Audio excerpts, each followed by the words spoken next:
क्या आपको भी अनकंडीशनली थकन या कमजोरी महसूस होती है, या आपका रंग जर्द पड़ गया है, या आपको भूख कम लगती है, या आपका सांस बहुत ज्यादा फूलता है, या आपको महसूस होता है कि आपके हाथ पांव सुन रहते हैं या उनमें झुंझुनाहट फील होती है, तो हो सकता है कि आप इस विटामिन की डेफिशिएंसी का शिकार हो।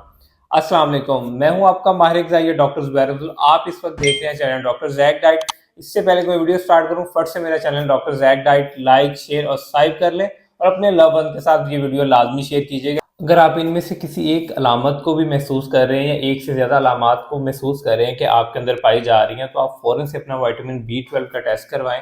अगर विटामिन बी 12 के टेस्ट के लेवल्स आपके 250 से ऊपर आ रहे हैं तो इस मीन कि आपको विटामिन बी 12 की डेफिशिएंसी नहीं है। अगर 250 से नीचे आ रहे हैं तो इस मीन कि आपको विटामिन बी 12 की डेफिशिएंसी है। तो विटामिन बी 12 के कौन से फूड सोर्सेज हैं जिनको आप अपनी डाइट में ऐड कर डेफिशिएंसी को पूरा कर सकते हैं? सोर्सेज है वो ज्यादातर जानवरों से हासिल होने वाला जो प्रोटीन है, जिसमें मटन है, बीफ है, उसमें विटामिन बी 12 बहुत ज्यादा अमाउंट में पाया जाता है। और उसमें भी अगर आप कलेजी की बात करें, आप जिगर की बात करें, तो उसमें ज्यादा अमाउंट में विटामिन बी 12 पाया जाता है। और आयरन की भी बहुत अच्छी अमाउंट इसमें पाई जाती है, क्योंकि बेसिकली विटामिन बी 12 डेफिशिएंसी की वजह से मैगेलोब्लास्टिक एनीमिया होता है।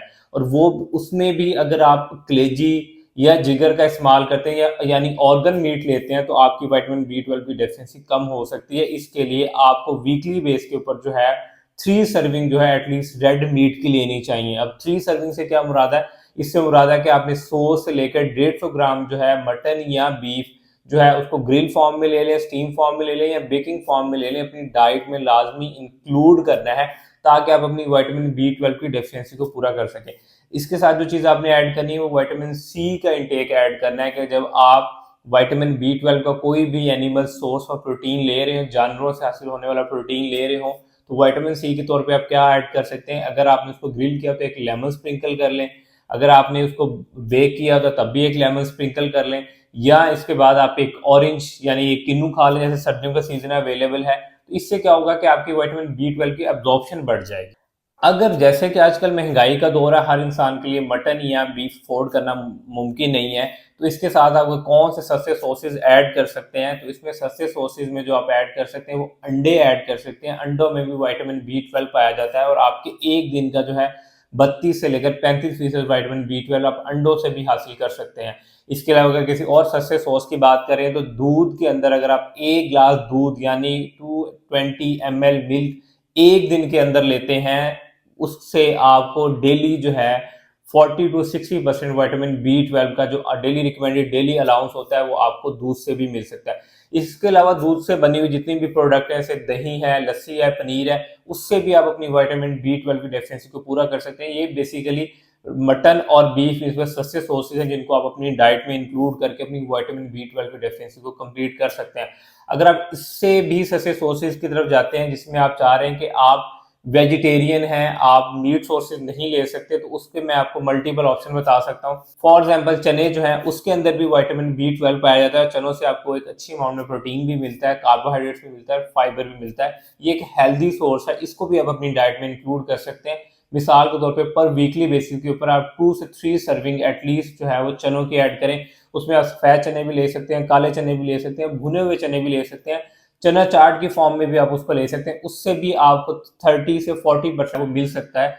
इसके अलावा जो चीज़ आप ऐड कर सकते हैं वो आप अपनी इसमें मोरिंगा ऐड कर सकते हैं। मोरिंगा से आपको फाइबर भी मिलता है, मोरिंगा से भी आपको विटामिन बी 12 मिल सकता है 20 से 30%। इसके अलावा नंबर 3 पे जो आती है वो बेसिकली आती है फर्मेंटेड प्रोडक्ट। फर्मेंटेड प्रोडक्ट्स में कौन सी चीज़ें आती हैं? लस्सी आती है, दही आता है, अचार आता है। ये वो चीज़ें हैं जो नॉर्मली हमारे घरों में भी बनती हैं और इजीली अवेलेबल भी होती हैं। प्रोडक्ट से आपको ऐसे बेसिकली फ्रेंडली बैक्टीरिया मिलते हैं जो आपकी गट को फीड करते हैं। जब आपकी गट हेल्दी होती है तो जिसकी वजह से विटामिन बी 12 की जो आपकी बॉडी में एब्जॉर्प्शन है वो बहुत ज़्यादा बढ़ जाती है। तो आप अचार का इस्तेमाल भी कर सकते हैं, लस्सी का इस्तेमाल भी कर सकते हैं, दही का इस्तेमाल भी कर सकते हैं, दूध का इस्तेमाल भी कर सकते हैं, पनीर का भी इस्तेमाल कर सकते हैं। इसके अलावा जो नंबर 4 पे आप सोर्स ऐड कर सकते हैं, इसके अलावा अगर आप वेजिटेरियन हैं तो आप आलमंड फ्लोर भी ऐड कर सकते हैं, आलमंड मिल्क भी ऐड कर सकते हैं या सोया मिल्क भी ऐड कर सकते हैं। इससे भी आपको विटामिन बी 12 की 20 से 30% जो है वो रिकमेंडेड डेली अलाउंस डेली का मिलता है। अगर आप वेजिटेरियन नहीं है तो आप बेस्ट जो आप फूड सोर्सेज चूज कर सकते हैं वो बेसिकली बीफ या मटन या फिश ये चूज कर सकते हैं। अंडे की जर्दी चूज कर सकते हैं। अगर आप वेजिटेरियन, तो वेजिटेरियन में मैंने आपको ऑलरेडी सोर्सेज बता दिए जिनको चूज करके आप अपनी विटामिन B12 की डेफिशिएंसी को कंप्लीट कर सकते हैं। जिन लोगों की उम्र जो है वो 35 साल से ज्यादा है या जो हामला खवातीन है, उनमें विटामिन B12 की डेफिशिएंसी बहुत ज्यादा पाई जाती है। उन लोगों को अपना विटामिन B12 का टेस्ट लाजमी करवाना चाहिए और अपनी डाइट के अंदर विटामिन B12 के सोर्सेज ऐड करनी चाहिए। अगर उनको विटामिन B12 की स्वे डेफिशिएंसी बहुत ज्यादा हो तो उनको सप्लीमेंट्स भी ऐड करनी चाहिए। और सप्लीमेंट मोस्टली जो मार्केट में अवेलेबल होते हैं वो मैथिकवाल के नाम से हैं, ये और बहुत से ब्रांड हैं जिनको आप ऐड कर सकते हैं। लेकिन विटामिन B12 का अगर आपने सप्लीमेंट ऐड करना है तो आपने इसको एम्प्टी स्टमक विद वाटर लेना है अर्ली इन द मॉर्निंग, क्योंकि ये वाटर सॉल्युबल विटामिन है। ये पानी के साथ ज्यादा अच्छा अब्जॉर्ब होगा as compare to green tea, coffee वगैरह। इन चीजों को आपने अवॉइड करना है। अगर ये सारी चीजें ऐड करने के बाद भी आपकी विटामिन B12 की कमी नहीं पूरी हो रही तो आपको लाजमन अपने मॉलिज को चेक करवाना चाहिए। इसके अलावा कोई और डिसऑर्डर भी हो सकते हैं। आप कमेंट सेक्शन में मुझे अपनी सजेशन दे सकते हैं कि नेक्स्ट वीडियो में किस टॉपिक पे बनाऊं। अगर आप इसमें से स्टिल अगर वीडियो में से कोई आपका कॉन्सेप्ट ना क्लियर हुआ तो मुझे कमेंट सेक्शन में कमेंट कर सकते हैं, मैं आपको वहां पे इसका आंसर कर दूंगा। और मोर इन्फॉर्मेटिव वीडियोस के लिए मेरा channel doctor Jack diet like, share और सब्सक्राइब करते रहा करें। Thank you so much.